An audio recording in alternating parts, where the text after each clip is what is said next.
कह देता है कि 70 साल में कांग्रेस ने क्या किया।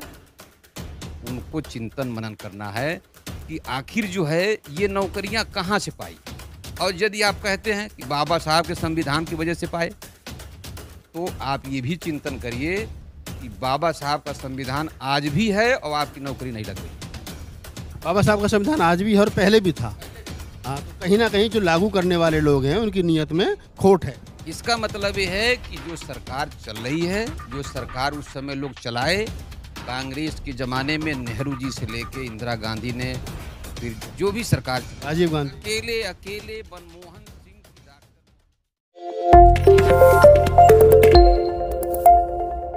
नमस्कार, मैं राहुल नागपाल और आप देख रहे हैं हमारा यूट्यूब चैनल बोल 85। बाबा साहब डॉक्टर अम्बेडकर जब देश आज़ाद हुआ तो वो चाहते थे कि उनको प्लानिंग मंत्रालय दिया जाए, लेकिन किसी कारणवश, कोई इसी मजबूरी के चलते उनको नेहरू जी की सरकार ने, यानी जो पहली सरकार देश के अंदर बनी नेहरू जी के नेतृत्व में, उस सरकार में उनको प्लानिंग मंत्रालय नहीं दिया गया, उनको लॉ मिनिस्टर यानी कि कानून मंत्री बनाया गया।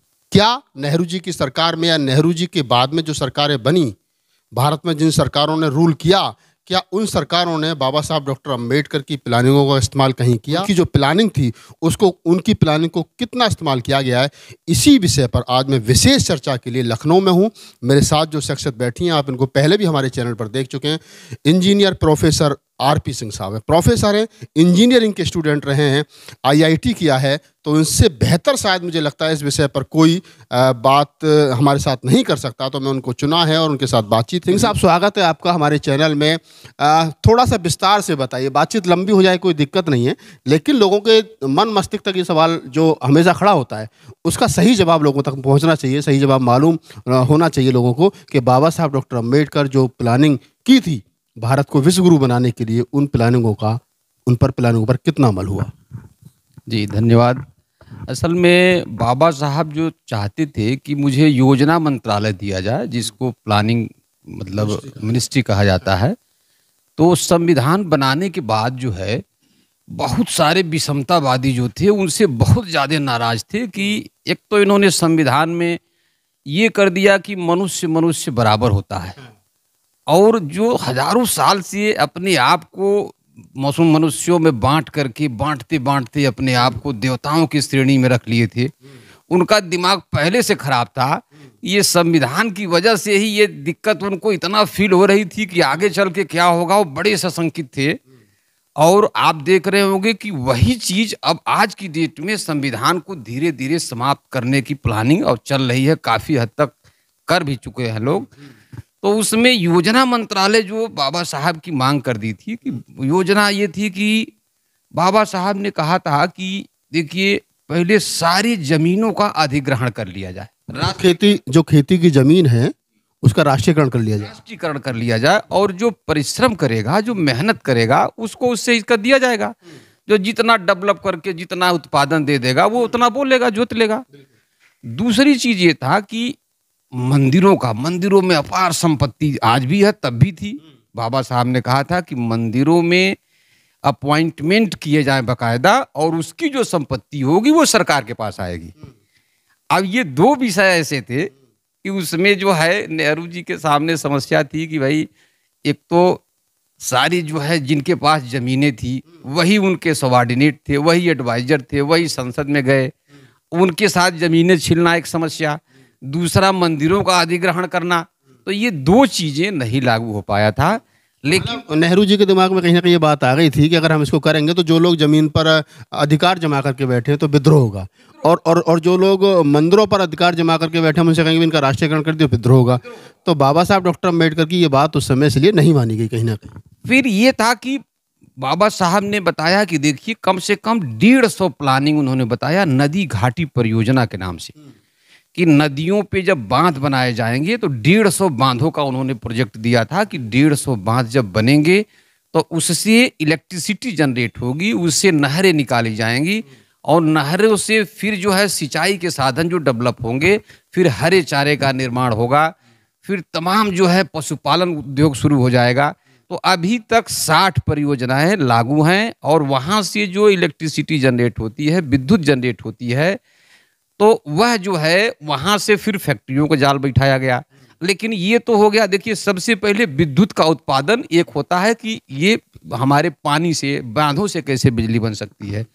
दूसरा उन्होंने किया कि जितने हमारे थर्मल पावर प्लांट्स हैं जो कोयले से चलते हैं, इस समय 55 थर्मल पावर प्लांट्स हैं जो देश के अंदर कार्यरत है, उनको जोड़ करके राष्ट्रीयकरण करके एनटीपीसी बनाया गया, नेशनल थर्मल पावर कॉर्पोरेशन। मतलब आप थोड़ा अपनी बात को याद रखना। एक तो बाबा साहब ने जो 150 प्लानिंग बताई कि आप इसको करिए, लागू करिए तो देश जो है वो मजबूत होगा। उनमें से 60 अभी आज़ादी के 75 साल के बाद में केवल 60 लागू हुई हैं। मतलब 90 प्लानिंग बाबा साहब डॉक्टर अम्बेडकर की अभी ऐसी हैं जो आज़ादी के 75 साल के बाद भी अभी लागू नहीं हुई है। दूसरी बात आपने कही कि जो एनटीपीसी है, इसके निर्माण के पीछे, इसको बनाने के पीछे भी बाबा साहब डॉक्टर अम्बेडकर का विचार या बाबा साहब डॉक्टर अम्बेडकर की सोच थी। जी, उसके बाद जो है, जो डॉक्टर होमियो जहांगीर भाभा थे, उनके नेतृत्व में न्यूक्लियर पावर प्लांट्स बनने लगे। तो आज देश के अंदर जो है 25 न्यूक्लियर पावर प्लांट्स हैं। तो अब देखिए विद्युत उत्पादन कैसे हुआ, बांधों से हुआ, और कोयले से जो एनटीपीसी के द्वारा हुआ, और न्यूक्लियर पावर प्लांट्स के द्वारा। तो इन सारे जो विद्युत उत्पादन के जो 3 साधन बने, इनको सबको जोड़ करके पावर ग्रिड की स्थापना हुई। तो पावर ग्रिड से क्या हुआ, सारे जनरेटिंग स्टेशंस को जोड़ा गया। आज देखिए पूरे देश में बड़ी बड़ी ट्रांसमिशन लाइनें जो आप देख रहे होंगे, उसको पावर ग्रिड कहते हैं। जो आपके पड़ोसी देशों में भी हमारे यहाँ से इलेक्ट्रिसिटी जाती है, उससे पैसा आता है। और अब ये इलेक्ट्रिसिटी जब बन गई पूरी पर्याप्त मात्रा में, तब स्टील अथॉरिटी ऑफ इंडिया का निर्माण किया गया। फिर पेट्रोलियम कंपनियां बनी, जिसमें इंडियन ऑयल कॉरपोरेशन है, हिंदुस्तान पेट्रोलियम है, भारत पेट्रोलियम है।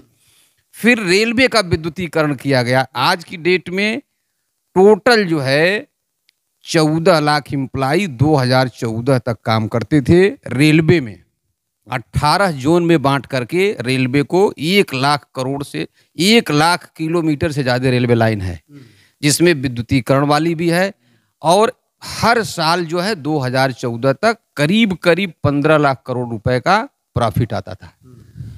लोग कहते हैं कि रेलवे घाटे में चल रहा है। आप कह रहे हैं, आपकी रिसर्च कह रही है कि 15 लाख करोड़ रुपए का हर साल जो है वो बेनिफिट रेलवे दे रही है। नहीं, घाटे में तो देखिए ऐसा है ना, घाटे में एक सुनियोजित तरीके से, क्योंकि ये जो 14 लाख कर्मचारी उसमें काम करते हैं, उसका 21% जोड़ लीजिए। और जितनी कोयले की खदानें हैं, 226 कोयलों की खदानों का राष्ट्रीयकरण किया गया। कोयलों की खदानों से 18,000 करोड़ रुपया पर ईयर आता था इनकम, और जिसमें 3 लाख कर्मचारी 2014 तक थे। तो आप कर्मचारी जोड़ लीजिए, 14 लाख रेलवे वाले, 3 लाख खदान वाले, 17 लाख हो गए। फिर आप सेल, भेल, ONGC, NTPC, Bharat petroleum, power grid, सारे जब कर्मचारी जोड़ेंगे सेंट्रल गवर्नमेंट के, जो कंपनियों को अब नाम दिया गया है महारत्न, नवरत्न और मिनी रत्न। तो महारत्न में 10 कंपनियों का जाल है, 14 कंपनियां जो है नवरत्न में है, 74 कंपनियां मिनी रत्न में है। तो ये आप सोच लीजिए कि SC ST के लिए कम से कम इसी में से 10 लाख लोग नौकरी करते थे इन कंपनियों में। और जहां से पैसा आता था, करीब करीब 2 लाख करोड़ रुपया गवर्नमेंट को जाता था। 2 लाख करोड़ रुपए जो है गवर्नमेंट को इन एजेंसियों से, इन कंपनियों से जाता था। और लगभग 10 lakh schedule caste, schedule tribe के जो एम्प्लॉय थे वो यहाँ काम करते थे। तो ये एक बड़ी वजह रही कि इन कंपनियों को घाटे में दिखा करके बेच दिया जाए। जी जी जी जी। अब उसमें यह है कि अब ये देखिए कि उनको पता है विषमतावादियों को कि शेड्यूल कास्ट के लोग मजदूरी करते थे। पहले किसकी करते थे? उन्हीं खेतों में मजदूरी करते थे, जो जमींदार टाइप के लोग हुआ करते गाँव देहात में। और वो मजदूरी करके मेहनती समाज था। 8 घंटा 10 घंटा वो 45 डिग्री सेंटीग्रेड पे काम करता था। जब संविधान लागू हुआ, पढ़ाई के लिए रास्ता पाया, तो पढ़ के सीधे अफसर बनने लगा, इंजीनियर, डॉक्टर बनने लगा। वो कंपनियों में जाने लगा ना, उनको संभाला, उसमें से प्रॉफिट देने लगा। तो इनकी आय का साधन बढ़ने लगा। जो आज खड़ा हुआ है शेड्यूल कास्ट, SC ST, वो केवल नौकरियों के दम पे खड़ा हुआ है। नौकरियों के दम पर भी इसलिए खड़ा हुआ है कि उस समय की सरकार होना, चाहे वो नेहरू की सरकार रही हो, इंदिरा की सरकार रही हो, और उस समय जो सरकारें रहीं, कांग्रेस की सरकार ज़्यादातर रही उस समय पर, तो उन्होंने कहीं ना कहीं निजी कंपनियों का राष्ट्रीयकरण किया। और जब राष्ट्रीयकरण हुआ बाबा साहब डॉक्टर अम्बेडकर की प्लानिंग के तहत, तो लोगों को नौकरियां मिली और नौकरियों के मिलने के बाद में फिर शेड्यूल कास्ट में एक मध्यम वर्ग तैयार हुआ। जी जी। अब देखिए, जैसे दो दो राउंड में एक बार 14 बैंकों का, एक बार 6 बैंकों का राष्ट्रीयकरण हुआ। तो इन बैंकों में 20 बैंकों में भाई लाखों लोग नौकरी करते होंगे, और इन बैंकों में अभी तक 21 बड़े बड़े घोटाले हुए 14 के बाद। मतलब 2014 के बाद जब से सरकार बदली, जब से एक तरीके से कहीं जब से मोदी जी की सरकार, आरएसएस बीजेपी की सरकार आई, तब से 21 बैंकों में 21 बड़े घोटाले, 21 बड़े घोटाले हुए बैंकों में, जो करीब करीब 1 लाख करोड़ से ज्यादा अमाउंट जो है लोग ले भागे हैं ना। तो जो बैंकें, जिन बैंकों से पैसा लेके भागा गया, और कोई भी घोटाला 10,000 करोड़ से नीचे नहीं है, फिर वो बैंक के घाटे में गई। तो जो प्रॉफिट में चल रही थी उन बैंकों को इसमें मर्ज कर दिया गया। अब मर्ज कर दिया गया तो पता चला कि जो है 8 बैंकें गायब हो गई। तो 8 बैंकें गायब हुई तो 8 की नौकरी गई कि नहीं गई? 8 बैंकों से सारे एम्प्लॉय की नौकरी गई। फिर ये जो मैं बता रहा हूं कि जो पैसा 2 लाख करोड़ सरकार के पास आता था, तो सरकार वहां से, ये केवल सेंट्रल गवर्नमेंट की बात बता रहा हूं, स्टेट गवर्नमेंट का भी नहीं बता रहा हूं। तो ये जो है, ये पैसे से आईआईटी का स्थापना शुरू हो गया। नेहरू जी ने 1951 में आईआईटी खड़गपुर की स्थापना कर दिया था।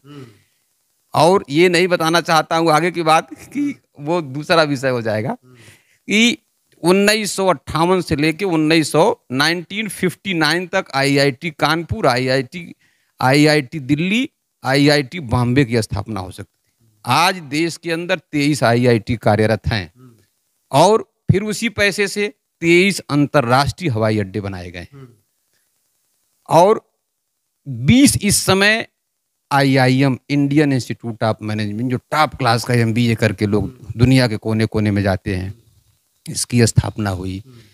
और जो है एम्स की स्थापना हुई। एम्स की स्थापना हुई तो आज 20 एम्स कार्यरत है। और बताइए, लोग कहते हैं कि 70 साल में कांग्रेस ने क्या किया। आप बताइए कि मैं चमार हूं, मैं मजदूरी करता था, भट्ठे पे काम करता था, और Motilal Nehru regional engineering college Allahabad से मैंने इंजीनियरिंग पास किया 95 में। तो मैं कैसे कह सकता हूं, और मोतीलाल नेहरू कौन थे? 1961 में नेहरू जी ने अपने पिताजी के नाम से इंजीनियरिंग कॉलेज बनाया। तो मैं ये कहूं कि 70 साल में कांग्रेस ने क्या किया, ये बात मैं इसलिए बता रहा हूं कि जो SC ST के जो लोग हैं, जिन्होंने नौकरियां पाई, इतनी नौकरियां जो मिली हैं, जो रिटायर हुए फिर अगली पीढ़ी नौकरी पाई, इनको इस बात पे चिंतन करना है कि यदि कोई कह देता है कि 70 साल में कांग्रेस ने क्या किया, तो उनको चिंतन मनन करना है कि आखिर जो है ये नौकरियां कहां से पाई। और यदि आप कहते हैं कि बाबा साहब के संविधान की वजह से पाए, तो आप ये भी चिंतन करिए कि बाबा साहब का संविधान आज भी है और आपकी नौकरी नहीं लग रही है। बाबा साहब का संविधान आज भी है और पहले भी था। हाँ, तो कहीं ना कहीं जो लागू करने वाले लोग हैं उनकी नीयत में खोट है। इसका मतलब ये है कि जो सरकार चल रही है, जो सरकार उस समय लोग चलाए, कांग्रेस के जमाने में नेहरू जी से लेके इंदिरा गांधी ने, फिर जो भी सरकार चला, राजीव गांधी, अकेले मनमोहन सिंह के, डॉक्टर मनमोहन सिंह के जमाने में 7 आईआईटी बना है। कोई हमसे डिबेट कर ले, डेट पढ़ के आवे, तैयारी करके आवे, मैं करने को तैयार हूं। तो ये जो है, जितना ज्यादा काम हुआ है, ये शेड्यूल कास्ट SC ST के लोगों को चिंतन का विषय है कि आप जैसे वो कह दे रहे हैं, आप ये मान ले रहे हैं ना। आखिर मान लीजिए कि जब सत्ता में जो लोग बैठे हैं, उस समय नौकरियां क्यों लग गई भाई? इसलिए लग गई कि कांग्रेस पे जो सत्ता संभालने वाले लोग थे, उनकी नीयत ये थी कि शेड्यूल कास्ट का जो व्यक्ति है उसकी नौकरी लगनी चाहिए, और संविधान भी था। लेकिन आज संविधान भी है और नौकरी नहीं लग रही है। आज जितनी बातें मैंने बताई, सब जगह कर्मचारी अधिकारी रिटायर हो रहे हैं, और सब जगह संविदा पे भर्तियां हो रही हैं। अब आप क्या कहेंगे इसको? इसलिए जो है, मैं ये सोचा कि भाई हमारा मन नहीं माना, कि बहुत चिंतन करता रहता हूं कि SC ST कैसे आगे बढ़ेगा। तमाम उनको जो है परेशानी हो रही है लोगों को, कि कैसे कैसे इनको मिसगाइड किया जाए, कैसे इनके दिमाग में जो है ये किया जाए कि क्या क्या किया जाए, कि इनके दिमाग को कितने तरीके से ब्लॉक करना है। अब समस्या ये है, इसका समाधान क्या है? आखिर इतनी समस्याएं तो हो गई कि भाई इतनी नौकरियां लगी, इतना हुआ, पर नौकरी नहीं लग रही है। जबकि देश में सारे वो चीज़ है, ऐसा नहीं है कि एनटीपीसी नहीं है, सेल नहीं है, भेल नहीं है, रेलवे नहीं है, खदानें नहीं है ना। तो इसका समाधान आपको चिंतन करना है। और मैं बहुत दलित सेमिनारों में, SC ST की तमाम मीटिंगों में मैं जो लोग बुलाते रहते हैं, लेकिन पूरा बुद्धिजीवी वर्ग इस बात पे चिंतित है और खरगे साहब को एक आशा भरी निगाहों से देख रहा है, फिर से कांग्रेस की तरफ देख रहा है। इसलिए कि जैसे कोरोना वायरस आया तो सारे वैज्ञानिक अपने अपने लैब में प्रयोग करने लगे कि नहीं लग गए, कि इसको कैसे, कौन सा एसिड से डाला जाए कि ये मर जाएगा। तो आपको भी सोचना है, ये दलित SC ST समाज एक विद्वान समाज है, क्योंकि 1950 से ये पढ़ना शुरू किया और ये OBC से 40 साल तक ये आगे बढ़ा है, तब जाके 90 में OBC का मंडल आयोग लागू हुआ।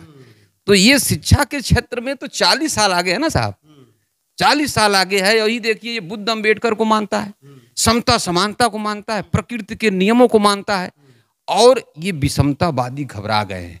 इनको केवल बुद्ध अम्बेडकर के अनुयायियों से, बुद्ध अम्बेडकर जब मैं बोलता हूं तब उसमें कबीर साहब का भी नाम है, ललई सिंह यादव का भी नाम है, राम स्वरूप वर्मा का नाम है, जगदेव बाबू कुशवाहा का नाम है, जितने भी बहुजन महापुरुष हुए हैं, उसको ये ना कोई सोच ले कि नहीं ये बुद्ध अम्बेडकर मतलब खाली चमार की तरफ से कह रहे हैं।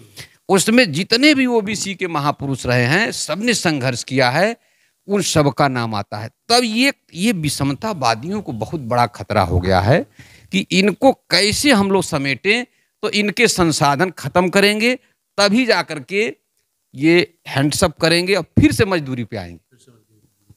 तो एक बात मैं यहाँ बात को सिंह साहब को रोकते हुए कह रहा हूँ कि बाबा साहब डॉक्टर अम्बेडकर ने जो प्लानिंग की, उसको कहीं ना कहीं डायरेक्ट इनडायरेक्ट वे में नेहरू जी की सरकार ने उस समय लागू किया, उनसे सलाह मशवरा करके बाबा साहब डॉक्टर अम्बेडकर से, और उसके बाद में जो उसके लाभ मिले, उसमें कहीं ना कहीं शेड्यूल कास्ट को, शेड्यूल ट्राइब को, SC ST को नौकरियां मिली। जैसा बताया सिंह साहब ने, उनकी रिसर्च के अनुसार कि एक समय ऐसा था कि 10 लाख से ज़्यादा सरकारी नौकरी केंद्र सरकार के पास जो है वो शेड्यूल कास्ट की थी, चाहे रेलवे में थी, NTPC में थी, पेट्रोलियम मंत्रालय में थी, कोल डिपार्टमेंट, बहुत सारे जो विभाग थे वहाँ पर थी। उसके बाद में जैसे जैसे सरकारें चेंज होती गई, आपके हक हकूक छिनते चले गए, अधिकार छिनते चले गए, प्राइवेट सेक्टर आता चला गया, और प्राइवेट सेक्टर में आरक्षण नहीं है, और आरक्षण नहीं है तो फिर आपको नौकरी नहीं है। तो आपको सोचना पड़ेगा कि किन सरकारों ने निजी क्षेत्र का राष्ट्रीयकरण करके आपको नौकरियों के दरवाजे खोले, और आपको आपके घरों में आय के स्रोत बने, तो आपके बच्चे पढ़े लिखे, आप महानगरों की तरफ आए, आपके बड़े बड़े मकान, कोठी बंगला सब कुछ बने, और आज आप ही की आंखों के सामने सब कुछ आपका बर्बाद हो रहा है। और हम ये कहें कि हमें किसने क्या दिया, तो आपको खुद सोचना चाहिए किस सरकार ने आपको क्या दिया है, किस नेता ने आपको क्या दिया। बाबा साहब डॉक्टर अम्बेडकर के सपनों का भारत बनाने में किस सरकार का अहम क्या रोल रहा। और जो लोग ये कह रहे हैं, जैसा सिंह साहब ने कहा कि अगर संविधान नहीं होता तो कहाँ से मिल जाता, तो संविधान तो तब भी था और संविधान अब भी है। अगर इस देश के अंदर शेड्यूल कास्ट में मध्यम वर्ग तैयार हुआ है, तो उसके लिए उस समय के नेता बाबा साहब डॉक्टर अम्बेडकर, नेहरू जी, गांधी, इंदिरा जी और जगजीवन राम, उस समय के जो बड़े नेता थे जिन्होंने बाबा साहब डॉक्टर अम्बेडकर की प्लानिंग पर काम किया, और बाबू जगजीवन राम और इंदिरा और नेहरू, और उनके बाद में जो नेता रहे, उन्होंने मान्यवर साहब काशीराम के दबाव में भी कह सकते हैं बहुत सारे काम हुए हैं। तो ये विचार